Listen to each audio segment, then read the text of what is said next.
പള്ളിവാസലിലെ മകേരം പ്ലാന്റേഷനിൽ നിയമവിരുദ്ധമായി റിസോർട്ട് പ്രവർത്തിച്ചതായി കണ്ടെത്തിയതാണ് ഹൈക്കോടതി കടുത്ത നടപടികളിലേക്ക് പോകാൻ കാരണം.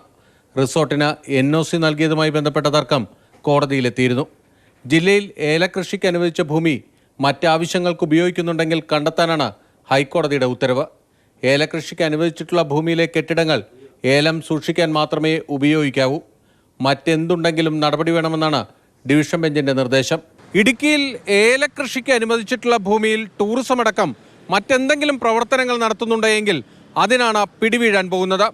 ഇനി ഇക്കാര്യത്തിൽ ഒരു വിട്ടുവീഴ്ചയില്ല എന്നാണ് ഹൈക്കോടതി ഉത്തരവിലൂടെ വ്യക്തമാക്കുന്നത്. മകേരം പ്ലാന്റേഷനിലെ കെട്ടിടങ്ങളുടെ NOC തർക്കത്തിൽ ജില്ലാ ഭരണകൂടം പരസ്പര വിരുദ്ധമായ നടപടികൾ എടുത്തിരുന്നു. ഇതാണ് വിവാദമായത്. കളക്ടർ ഷീബ ജോർജിനെതിരെ അന്വേഷണം വേണമെന്ന ആവശ്യം കോടതിക്ക് മുന്നിലെത്തി.